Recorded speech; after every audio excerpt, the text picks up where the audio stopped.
اس لیے کہ ظاہر بات ہے قرآن مجید میں مستقبل کے بارے میں خود حضور سے کہلوایا گیا، وَإِنْ أَدْرِي أَقَرِيبٌ أَمْ بَعِيدٌ مَا تُوعَدُونَ، لوگوں مجھے معلوم نہیں ہے کہ جس بات کی تمہیں خبر دی جا رہی ہے وہ قریب آ چکا ہے یا دور ہے۔ وَإِنْ أَدْرِي لَعَلَّهُ فِتْنَةٌ لَكُمْ وَمَتَاعٌ إِلَىٰ حِينٍ، اور میں نہیں جانتا، ہو سکتا ہے اللہ کچھ اور مہلت دے دے تمہیں، اور کچھ اور آزمائش جو ہے اس کے لیے تمہارے لیے کوئی اور مہلت عطا فرما دے، ہو سکتا ہے۔ تو میں بھی کسی دعوے سے نہیں کہہ رہا، لیکن دو امکانات ہیں۔ امکان نمبر ایک کیا ہے؟ ابھی عالم اسلام کا ایک سالڈ بلاک ہے جو یہودی ورلڈ آرڈر کی نگاہوں میں کھٹک رہا ہے۔ میں کھٹکتا ہوں دل یزداں میں کانٹے کی طرح۔ اگرچہ ان کی اسٹریٹجی کیا ہے؟ ایک ایک کر کے ان کے حصے بکھرے کر کے تیا پانچا کرو۔ ابھی وہ بلاک کون سا ہے؟ ایران ہے، افغانستان ہے، پاکستان ہے، اور روسی ترکستان سے آزاد ہونے والی جو ریاستیں ہیں، یہ ایک سالڈ بلاک۔ یہ عجمی مسلمان عربی نہیں، عربی گئے، یہ نوٹ کر لیجئے، اس لیے کہ عربوں کو اللہ نے فضیلت دی تھی، محمد ان میں سے تھے صلی اللہ علیہ وسلم، یہ رتبہ بلند بلا جن کو مل گیا۔ لیکن ساتھ ہی اللہ نے دھمکی بھی دے دی تھی سورہ محمد میں، ان تتولوا یستبدل قوما غیرکم، اگر تم پیٹھ دکھا دو گے اس مشن کو جو ہم نے تمہارے حوالے کیا ہے، تمہیں ہٹائیں گے، کسی اور کو لے آئیں گے۔ اور یہ بات ہو چکی ہے 13ویں صدی عیسوی میں، 1258 میں جب سقوط بغداد ہوا ہے، عربوں کے ہاتھ سے عالم اسلام کی قیادت چھین لی گئی، معزول کر دیے۔ اس کے بعد قیادت کن کے ہاتھوں میں آئی؟ ترکوں کے ہاتھ میں۔ ترکان تیموری ہندوستان میں، ترکان صفوی ایران میں، ترکان سلجوقی مڈل ایسٹ میں، اور ترکان عثمانی کا تو کہنا ہی کیا ہے، وہ ایشیا مائنر سے چل کر آپ کو معلوم ہے کہ مشرقی یورپ کا کتنا بڑا علاقہ، دی گریٹ آٹومان امپائر اس صدی کے آغاز تک قائم تھی۔ اس صدی میں عجیب عجیب معجزے ہوئے ہیں۔ گریٹ آٹومان امپائر جو 3 بر اعظموں پر محیط، نام و نشان ختم۔ The great U S S R, نام و نشان ختم۔ اب تو روس صاحب ایک ملک کی حیثیت سے رہ گئے۔ یہ اس صدی میں دو اور وقت نہیں ہے میں اور آپ کو کیا بتاؤں، اس صدی میں تو بڑے بڑے عجیب عجوبے ہوئے ہیں، بڑی بڑی 2 عظیم جنگیں ہو چکی ہیں، تیسری جو ہے سر پر کھڑی ہے، دور نہیں ہے، جس کو حدیث میں کہا گیا ہے الملحمۃ العظمی، تاریخ انسانی کی عظیم ترین جنگ، اور وہی صلیبی جنگ جس کا آغاز بوسنیا سے ہو چکا ہے۔ بہرحال اس وقت جو میں کہہ رہا تھا، ورنہ میرے پاس تو یعنی یہ کہ درد دل کہنے کے لیے وقت نہیں ہے، مجھے اپنی بات کو محدود کرنا پڑ رہا ہے، لیکن میں اب آ رہا ہوں اصل موضوع کی طرف، کہ ایک امکان تو یہ ہے کہ اس بلاک میں اسلام کا احیاء ہو، اور اس کے لیے کچھ نویدیں بھی موجود ہیں احادیث نبویہ میں۔ وہ تو آپ نے سنا ہوگا اقبال کا شعر، میرے عرب کو آئی ٹھنڈی ہوا جہاں سے، میرا وطن وہی ہے، میرا وطن وہی ہے۔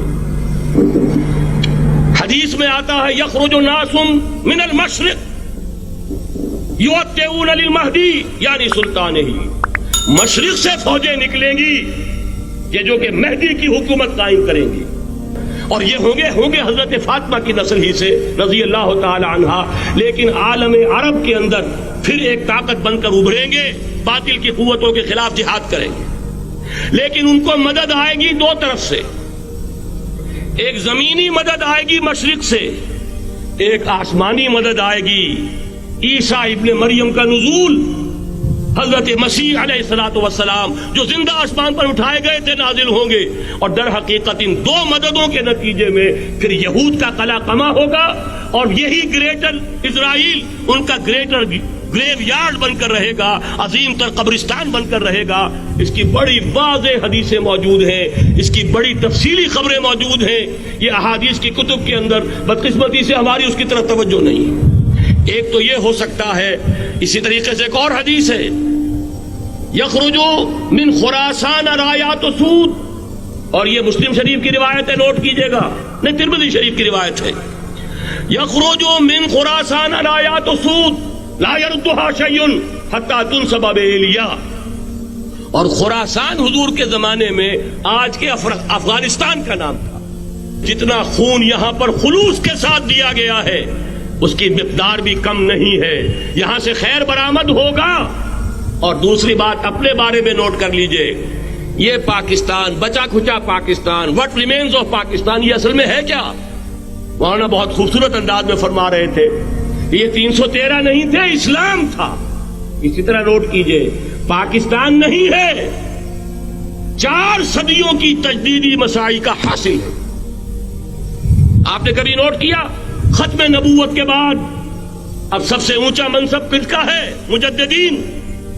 سنن ابی داؤد کی روایت, ان اللہ یبعث فی هذه الامہ علی راس کل 100 عام من یجدد لها دینها. اور نوٹ کیجئے, کوئی بات ہے 1000 برس تک سارے مجدد عالم عرب میں پیدا ہوئے. جیسے ہی دوسرا 1000 سال شروع ہوا, الف ثانی کا مجدد اعظم شیخ احمد سرہندی کہاں تھا؟ صنم خانہ ہند میں.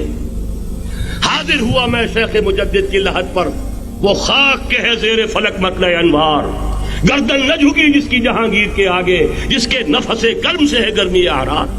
وہ پھر 12ویں صدی کا مجدد اعظم امام الہند شاہ ولی اللہ دہلوی, 13ویں صدی کا مجدد اعظم سید احمد بریلوی, اس کے خون کا امین اور اس کے ساتھ کے شہداء کے خون کا امین, ان کے جسموں کا امین آپ کا خطہ ہزارہ, آپ کا خطہ سوات, اس میں ان کی جانیں ہیں جو دی گئی ہیں. اور وہ نہایت میں آپ سے عرض کر دوں, دور صحابہ کے بعد اتنا خالص اسلامی جہاد پوری مسلمان تاریخ میں نہیں ملے گا جتنا وہ تحریک شہیدین کا. 14ویں صدی ہجری میں شیخ الہند جیسا مجاہد اعظم کہ انگریز نے گرفتار کر کے قید بھی کیا ہے, تو کہاں ہندوستان میں نہیں, کہاں جزیرہ سائرس, کیا نام تھا, مالٹا, جزیرہ مالٹا بحر روم میں. اقبال کے نفس سے ہے لالے کی آگ تیز, ایسے غزل سرا کو چمن سے نکال دو. کہیں ہندوستان کی کسی جیل میں ہوا تو شاید اس کے نفس کی گرمی ہی سے کوئی حرارت پیدا ہو جائے. اور اسی صدی میں 14ویں صدی ہجری میں اقبال جیسا مفکر, اسی 14ویں صدی ہجری میں مودودی جیسا مصنف, اسی 14ویں صدی ہجری میں مولانا الیاس جیسا مبلغ رحمہم اللہ, عظیم شخصیتیں. آج پورے عالم اسلام میں آپ کو تبلیغی دوست ملیں گے. یہ کہاں سے شروع ہوئی تحریک؟ دہلی کی ایک چھوٹی سی مسجد سے. وہ مسجد بنگلے والی اب تو بڑی عالیشان ہو گئی ہے, جب وہاں شروع ہوا تھا کام بڑی چھوٹی سی مسجد. یہ سارے کام یہاں کیوں ہوئے؟ پورا عالم اسلام آزاد ہوا, کہیں نعرہ اسلام کا نہیں لگا, کہیں عرب قومیت پر, کہیں کسی اور عصبیت پر تحریکیں چلی ہیں. صرف تحریک پاکستان تھی کہ پاکستان کا مطلب کیا؟ لا الہ الا اللہ. کوئی سبب ہے کہ یہاں قرارداد مقاصد پاس ہوئی, حاکمیت اللہ کی ہے, کہ اکبر نام لیتا ہے خدا کا اس زمانے میں. یہ سارا ماضی سامنے رکھیے اور حضور کی دی ہوئی پیشین گوئیوں کا مستقبل سامنے رکھیے. ان دونوں سے ثابت ہوتا ہے اس خطہ ارضی سے کچھ ہونا ہے.